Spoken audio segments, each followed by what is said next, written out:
Well, I'm here taking the last ride on the tractor over to the house. The dealer knows my address for my house. I mean, it's not very far, but rather than have the guy trying to find the farm, I just drove it over to the house. So this is my last ride on it. It's going to look a lot different. If you look behind me on the ROPS, you can see those lights there. And in the next segment, I'm just going to let myself explain.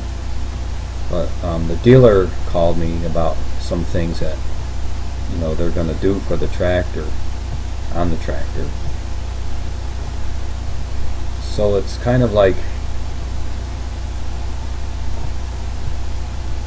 driving this tractor without a cab, and you can be, what I'm trying to say there, it's a little chilly and that kind of thing, so I'm trying to talk a little bit, but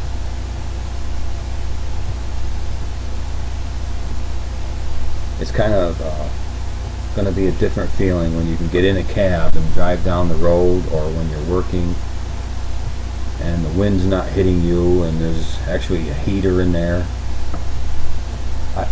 I don't know that feeling yet. Out of a life of working on a farm, there was only one tractor that I ever drove. It was a John Deere. It was a bigger tractor. Back then, it was like 175 horse. That was a nice tractor. It had a cab, heat, and air conditioning. It was pretty modern for its time. That was still back in the, oh good God, I even think it was after I got out of service, maybe. Yeah, in the 80s, real early 80s.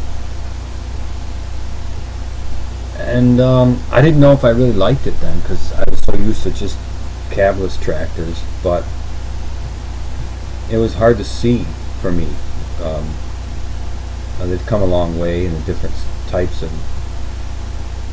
When I got in the cab down there at the dealer, I could see very, very well the way they have the windows. They're huge. So I'm hoping that it works well for me. I know just for the cold part of it, it's going to be really, really nice for that alone. So I'm arriving at the house here, you can tell, and I'm kind of excited about getting the cab put on. But it's really going to change the whole dynamic of the tractor. I have no idea yet. So once that tractor comes here, I have no idea how I'm going to feel about it. I know it's going to be in ways nice, but the dynamic of the whole thing's going to change, because it's just not going to be able to jump off. You're going to have to open the door and that kind of thing. I mean, I know I'll like it. Don't worry about that. I know I'll like having a cab. Here I'm just saying things like, well, that's the last look of the tractor without a cab. It's going to look a whole lot different when it comes back. That's what I'm actually saying. So in the next segments, I'll actually be talking about what the dealer said to me. And at the very end, I just doing a little update on a farm that I subscribed to. It's called Jazzo Farm. I don't know anything about them other than I've subscribed to him, and he's growing some garlic, and I'm trying to explain something about the garlic. So anyway, last look at the tractor back there, it was, and there it goes.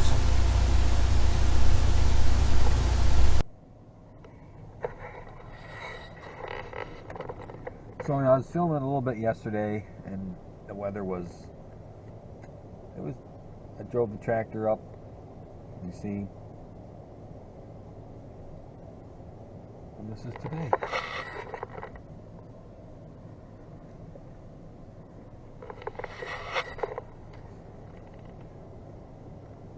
I've always said, man, you know, in New York, if you're not liking the weather, just wait a day or two and even an hour. It changes quick. I got a call this morning from my dealer, CNY Equipment, in Cortland, New York. They wanted to know if I'm going to leave the cab on permanently, because, you know, these ones you can unhook. You know, I mean, it'll take a little bit, but. And I told them no, it's going to stay on permanently. If it gets hot, just take the doors off. And they said good, because they're going to mount the lights that I have, those halogen lights that are on the ROPS. They're going to actually mount them on the front of the cab, they said, for me, which is awesome. They said the cab company, they make provisions for lights up there, which I was unaware of. No, I was aware of it. I thought they would have to be their lights, though, you know, that you could buy from Curtis Cab, but they said no, you can mount any light you want, and they're going to take my lights and mount them on the front of the cab. Awesome. So that's the update on that. They're working on it. They're going to look at the front end, they said. They're looking at that to see if there's something they can do or should do, and change the hydraulic fluid and the filter there. You know, obviously we all can do those things, but it's there. I want them to make sure everything's good with the tranny and all that, so that's what I told them to do. So as we speak, they're working on it. I would imagine the only thing that could really hold up the whole thing is that front end. I don't know what they're going to do. Whether they have to get a whole piece there. If you go back in my videos, I've showed where that is, that how in the hydraulic, the cylinder that is for the front steering, that on mine is kind of loose there. I don't know what they can do. It's not something you can just tighten, you know, there's no bolts there. It's just you know, the cylinder comes into a kind of like a hole, and it just, I don't know. Anybody that has a GC knows what I'm talking about. You can just go down and look, you know, where the cylinder comes through and sits there. It holds the cylinder in place. That hole in mine is big, and it's just something wrong. So whether they have to take that whole piece apart and order one, I don't know. You know, they're not going to take another one of their GCs out there, I doubt, and take it off. They might, and then order another one for that tractor. They could. It's not out of the realm of possibilities. They can do that kind of thing. You know, you rob a tractor, then since they have, I've seen they have probably, I don't know, last time I was there, they had probably 6 or 7, maybe even 10, I can't remember, of the GCs there. So they could take one and bring it in and take that part off, put it on mine, and then order the part and then put it back on the new one. Just to get me going. I'm not saying they're going to do that, but they could. But anyway, I've got to go now over to my friend Trudy's, and I'm taking her over to another place. She needs to buy hay. So we're loading up the back of the truck with the square bales. Last time I went, I on this short box even, I got 29 bales on there, and I just used my straps and strap it on. and bring them back. So that's what I got to do now. Hopefully the weather gets better. I'm not too worried. This thing has four-wheel drive, and you know, it's the other idiots that are out there that can really cause just a lot of idiots. Just don't know how to drive. And the ones with the SUVs,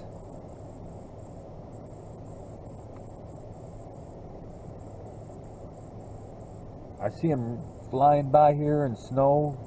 They think that their SUV is going to save them, but it doesn't. It might let you go along in the snow better than a two-wheel drive vehicle for sure. But when you're speeding down the highway, it ain't saving you. Thing goes into a skid, you're done just like anybody else.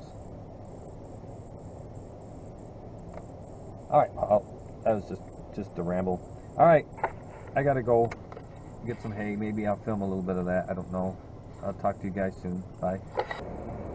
I'm gonna do a video too. I'm not sure how to say the guy's farm name. It's Jassal. Jassal. I'm assuming it's pronounced Jessel Farm. It's a YouTube video. Like that guy's if you want. He's got a lot of garlic growing, and he did not cover it, and he's trying to see, you know, I've seen him growing, and then it started, you know, he said, well, one day it was nice weather, kind of, it was, you know, you see a little ice in a little part of his garden, but they were sprouting. Holy crap, you know. And then the very next day he did a video, and you know, it snowed on them. I'm hoping that works out. I told him to keep me updated. He's going to cover some of them and not cover some, and see how that works out. And I was always told, because mine are, you know, I know you can't see again, but they're just right out there. A lot of them. There's probably 3 to, I can't even remember, 350, 400 plants. And I covered them all with, you know, hay, manure, hay, you know, all that stuff I kept from the golds. And plus I just took a ton of leaves that I got from the house even, and just threw them all on top of that even to cover them for the winter. I mean, that's the way I know how to grow garlic. You know, you plant them in the fall, and you cover them so that they don't be damaged.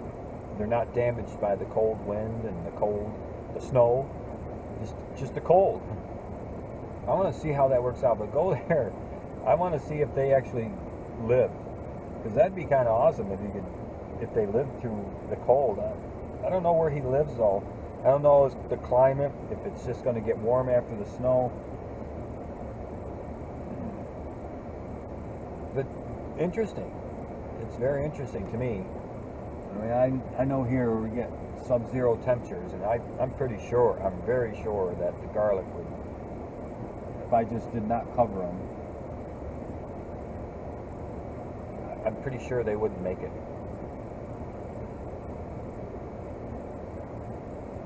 But if his do, then I'll know I don't have to worry too much about the cold. You know, even if one of them or two of them in the fall, because when I planted them, it was really late in the fall. And for like, I don't know, maybe 2 or 3 days, it got to be 70 again. I'm like, holy crap. And I hope they didn't grow. That's what I was hoping. They didn't start growing. But they could have. But I covered them. And then right after that, though, we got that cold snap, and it was really late, getting into late October. I can't believe it was. And then it just started getting cold. So I'm not sure, but I want to know. It'd be awesome to know that his survived this really cold and snow, because they had sprouted. You could see them. So anyway, all right. Have a good night. I know that wasn't much for anybody, but for me as a farmer, you know, and I grow a lot of vegetables too. that's kind of interesting. So anyway, maybe there'll be some more news tomorrow. Stay tuned. I'll see you later. Okay. All right. Bye.